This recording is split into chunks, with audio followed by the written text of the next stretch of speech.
10, 9, 8, 7, 6, 5, 4, 3, 2, 1.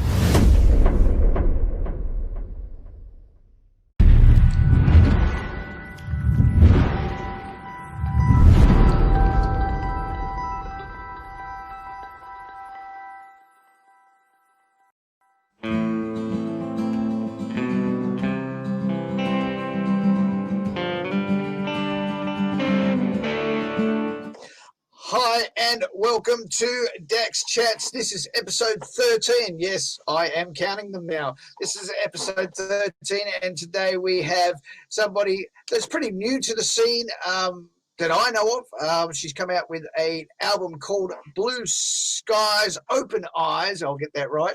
And she's brought out 2 singles off the album so far. Her debut single was called Skinny Jeans, and her new single is called Love Crashes Down. I'm talking about none other than Sandy Louise, and today Dax Chats to Sandy Louise. Hi, Sandy Louise. Hi, Dax. How are you? I'm doing great. How about yourself? Yeah, not too bad. Strange times, but we're getting through them. It is strange times. I did just see a post on your Facebook page that says launch concert postponed.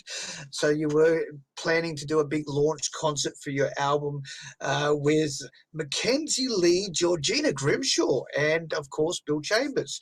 We're going to be part of the launch, and now we don't know when that's going to happen. That's just awful. Hopefully October. We've been chatting and trying to organise a date that's going to work for the venue and for everybody.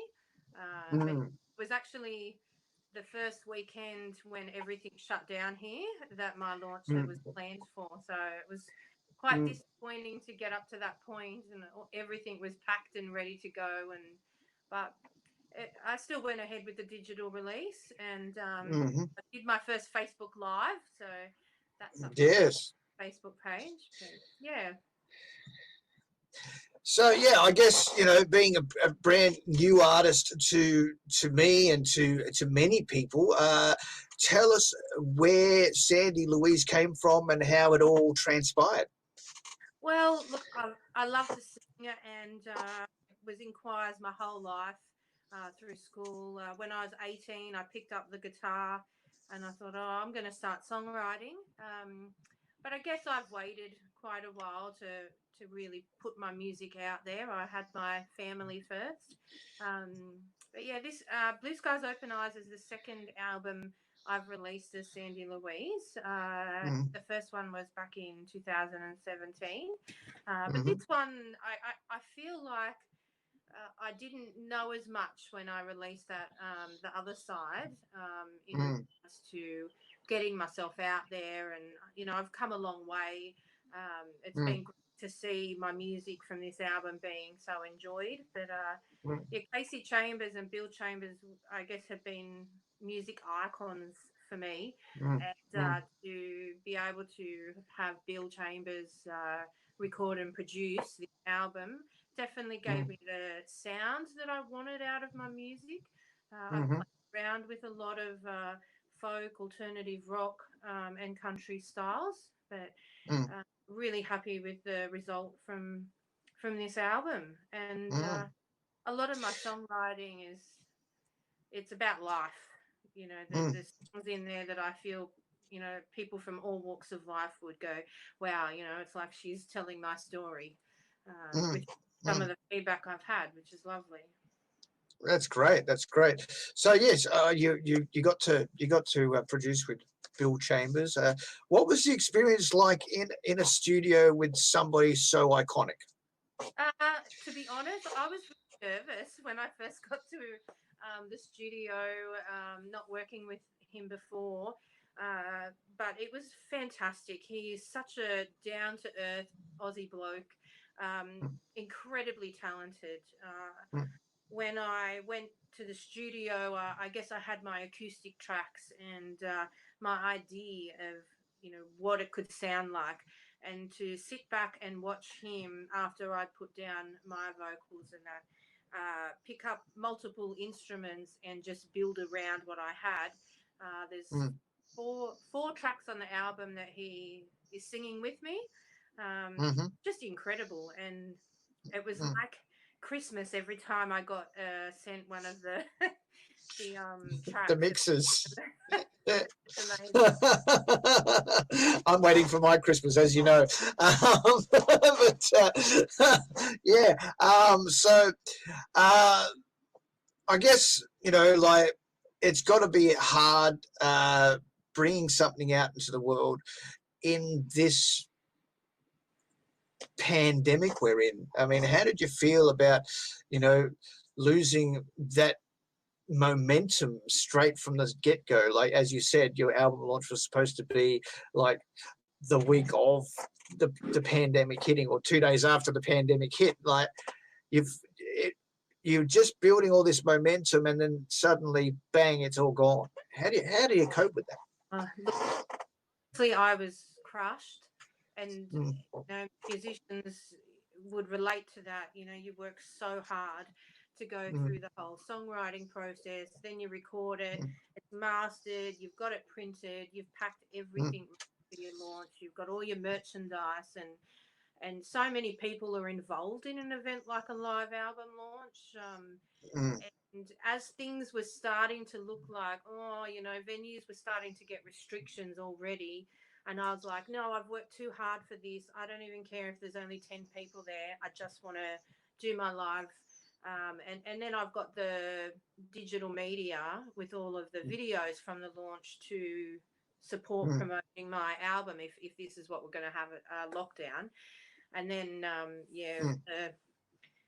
6 days before the launch, everything was locked down. And then it was I didn't have enough time to stop the digital release on iTunes and everything, because it was too late for that. So not only did I lose the launch, I had no choice but to go ahead and release it. It was still going to release on iTunes and everything online. But my family and friends were so supportive. You know, I learnt a lot. I'd never done a Facebook Live, and I went, you know, I'm just going to do it from my house.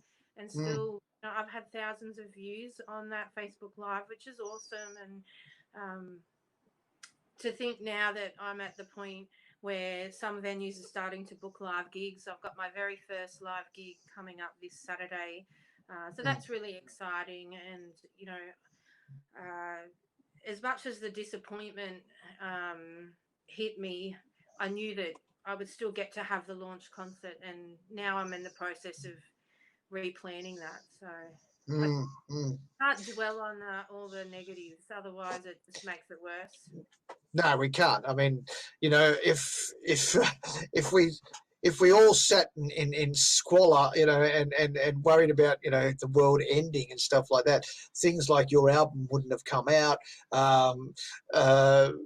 The Country Thunder Network wouldn't have happened. I mean, it happened. My radio station and all this that we're doing now happened after the pandemic hit, because I got stuck at home going, what the hell do I do?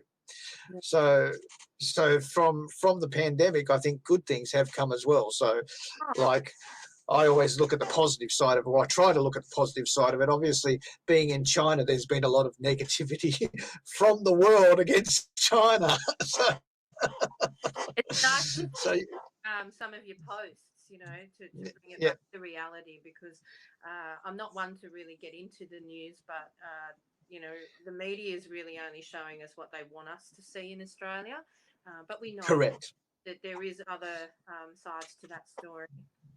Yeah, for sure. And I mean, I think that's why I did what I did. And I think that was why I needed to do what I did, because there was a whole heap of misinformation being put out there. So, you know, just about on a daily basis, as the whole thing was taking off, I was like, news from China, and I'd be, you know, here's this long paragraph about what's happening today. You know, this is what's transpired.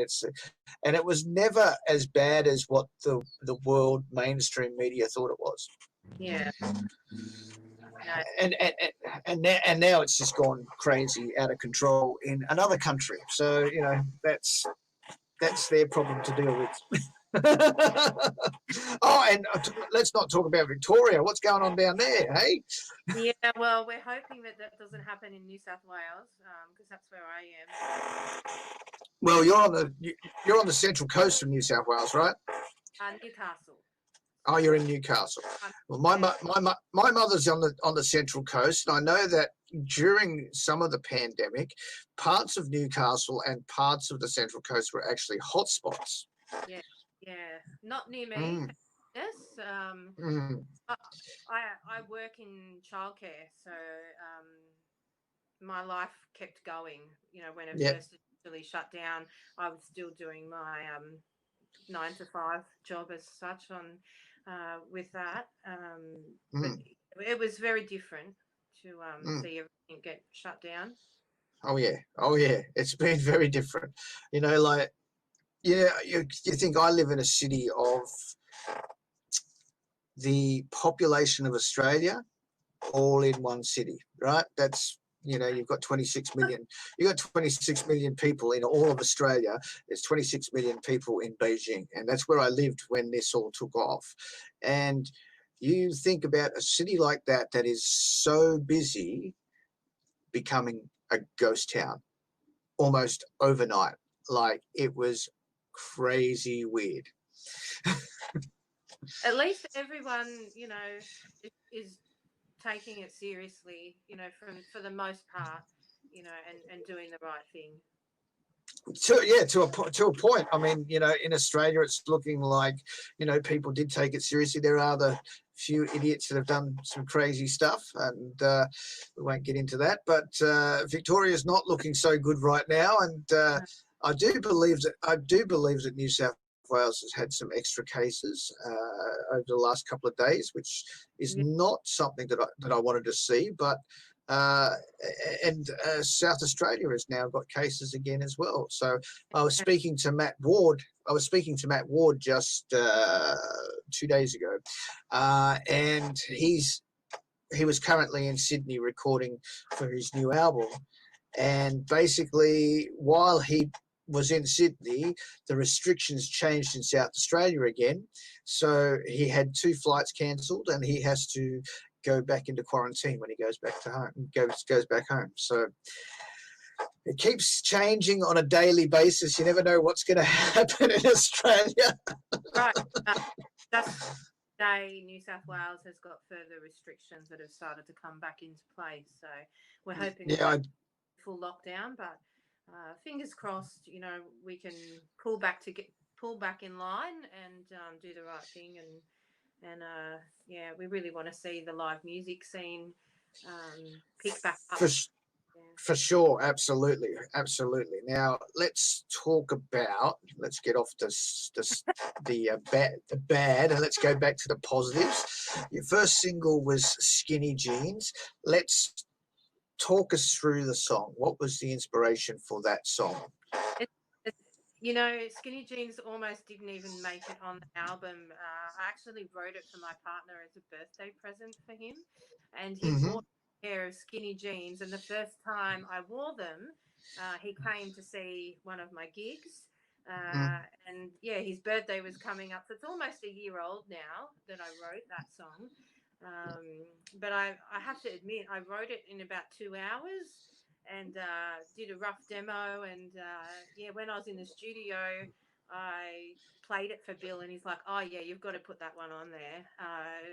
It's actually had some amazing feedback, but I wanted it to be the first single because after everything that we were facing I don't want to go back to COVID, but I just felt like it was one of the really fun, upbeat songs on the album, and it's done really well. It's 11th week now on the Australian radio airplay Campfire chart. So. And what about the country thunder charts? What's the did it go off the chart? Didn't it? It went off the chart that last week. Oh, that's right. 10 weeks. It did 10 weeks. Yes. 10 weeks in the top 10, which was pretty good. Number 9, and sort of moved up and hung up near the top. I didn't reach number 1. It got to number 3. I was just really excited to see people are enjoying it, and family and friends have just been amazing, and my work Mm, colleagues got in on the voting mm. as well, and really showed their support, during this difficult time to release music. So And that's exactly what my chart is about. It's about, you get to see how much support you're getting because it's all fan voted. It's got nothing to do with me. I just punch the numbers and then I go, okay, this is who gets what position. So I know it's not even my preference. I know what my favorite songs are and stuff like that. But when it comes to the charts, I've always been, this is about what the fans want. So yeah, yeah, very good, very it's good. all. And Love what you're doing at Country Thunder because you're supporting independent artists. It's great. yeah, for sure, for sure. And your new track is Love Crashes Down. It's also got pretty high. It got to number 2. All right. I was. There you go. The second one did better. I couldn't help but think. I wonder how many votes were between Sandy Facey and myself. But yeah, it was amazing to Mm. see it debut at number 2. I'm excited to see tonight how well it's done. Yeah, Love Crashes Down Yes. is one of Bill's favourites on the album. He sings with me on Love Crashes Down, and it tells the story of the day my parents separated when I was 11. Ah. Yeah. So, but my mum and dad both really love this song, and I said I just love it so much. It's my favourite on the whole album. So. Mm-hmm.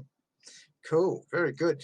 Now, obviously, because there hasn't been the ability, there's no video clips in the works or anything like that. No, not at this point. Unfortunately, 8 weeks ago, I had an accident and broke my shoulder. So that's put me backwards in a bit. I'm only just starting to play my guitar again now. But there is Mm. video clips in the works. We need to wait at the moment with the restrictions that we've got in place. Yeah, it will happen. Definitely. You can't storyboard. You can't storyboard what you envisage would be. I remember I spoke to Cass Hopeton yesterday, and her original plan for the typical bride video clip was completely different to what it ended up being because she was down to being able to have one person on the video clip instead. Yeah, I'm loving Hope's new song, Typical Bride. It's such a cool song. And I have been looking at some of the film clips that have been coming out during the COVID. I guess for Love Crashes Down, I had really wanted some live full band kind of footage with Mhm. people dancing and really getting into the song. And I guess I had to look at it and think, I've had to compromise on a lot with the album release and all of that, but I Mm. do the video. I want it to be how I had pictured it. So if I Mhm. have to wait another couple of months, I still feel like it will be worth the wait. Yeah, yeah, for sure. I think no matter what happens with where the restrictions are at, and once it eases off and you can get back to it, I think releasing a video clip later on than you expected, it's still going to be okay. It's still going to be fine. Yeah, absolutely. But I've got the launch Yeah, yeah. planning for October, so we'll have all of that footage to mix in with the video clips. But yeah, Hmm. Hmm. definitely in the works. And are you going to be able to get the same artists to join you for the launch? Absolutely. They're very excited to be joining. Absolutely. And That's Mackenzie Lee is a upcoming young artist. She's almost 14. Incredible. mm, I can't wait till she mm, starts recording her music, but really excited to have mm, her on board. And Georgina Grimshaw, I co-wrote one of the songs on the album, Falling for You, with her. And she also did some harmony mm. vocals as well. So it'd be great to have her at the launch and up on stage with me. Yeah. Absolutely. Very good. Excellent. Well, I just want to mention one more thing. Karen Thompson. How do you know each other? Because like she lives in a different state, in a way, and you two are constantly voting for each other in the country's under 20, and I find that very amazing. So I was at Tamworth for the January Country Music Festival, and I was with another friend from the Central Coast, songwriter Kerry Garside, and she took me along to the bowling club for one of her shows with the Tamworth Songwriters Association, and Karen was the host, and she's a member of the Tamworth Songwriters Association. And I got to, introduced to me. And then in January this year, Karen was hosting a bit of a walk-up session at one of the pubs in Tamworth. And, I popped there most days and shared a few songs with her. So, yeah, we've connected up, and we're actually planning to do a bit of a gig together in January in Tamworth. So it'll be nice. It's okay, cool. As big as Australia is, I guess the country music scene, a lot of us have, connected through that festival. So very true, and that's probably why I haven't connected with a lot of people, because I've never been to the festival. How's that? That's bad. I've been a country music artist for 26 years and never been to the country and never been to Tamworth Country Music Festival. That's crazy. However, what I have noticed through this whole pandemic that we're dealing with is the like before the pandemic, everybody was busy doing their own thing. Everybody was busy, creating their own careers, and now you've got collaborations happening that wouldn't really happen, like my collaboration with who, no, that probably never would have happened if it wasn't for this pandemic, and it was just something that I did. Like, I just messaged her. I was writing the song. I'd had this song for 2 years, and I was writing the song, and I was like, I think I know who will put some flavour to this. And I just messaged her, and I said, "You want to do a co-write?" And she was like, "Yeah, let's do it." So, and now it's going on. Now it's going on an album, and it's being produced by Bill Chambers. I'm stoked. You're really right. I think as musicians, life is really busy, and we can be so focused on what we're doing. It's very rare that we get to go out and watch other, our musician friends do their gigs. But what the lockdown has done, correct. We've been watching each other on Facebook Lives, and there has been a lot more. I've done a lot more co-writing in the last 6 months than I've ever done before. It's great, and I think it's removed a bit of the competition. We're all in this together. Was a great slogan, I guess, for the lockdown. But for musicians as well, we've all been affected, but we can all support each other to come out of it. So, yeah. Yes. Well, one of the best slogans I've actually seen, well, it's actually a song lyric that I've seen from this whole thing that's come out is, "In a world full of hate, be a light." So, that is awesome. Sandy, there's too many Sandys. I know. Is there any other thing you had on the Country Thunder? It was Sandra North. Yes, that's right. I had Sandra, Sandy, and Sandy. Yes. Maybe one. Yes, that's right. Third on the Thunder chart. I think you were close. I think it was like that one week. I think it was like you were that close together, and I was like, it was very, for me to do the show was very hard because it was like Sandra, Sandy, yes. Sandy Louise. Yeah, I've only met a few Sandys in my whole life, face to face. But getting into it, I've noticed there's plenty of us. There's Dax. All right. Thank you very much for your time, Sandy Louise. It's been great talking to you, and I hope you do very, very well with the album, and I hope the launch goes well in October. Awesome. Thank you. Take care. No worries. Too. That was Sandy Louise. Her album is called Blue Skies, Open Eyes. It is available on all streaming platforms now, and I believe you could probably message her on Facebook if you wanted a physical copy. Her first song is Skinny Jeans. Her latest single is Love Crashes Down, and that is available now as well. You can listen to her on the Country Thunder Network, and you can vote for her tracks on the Country Thunder 20. Just go to our website, countrythunder.com.au. Until next time, thank you for joining me, DJ Dax, and Dax Chats. This is proudly supported by Neon Horse. See ya.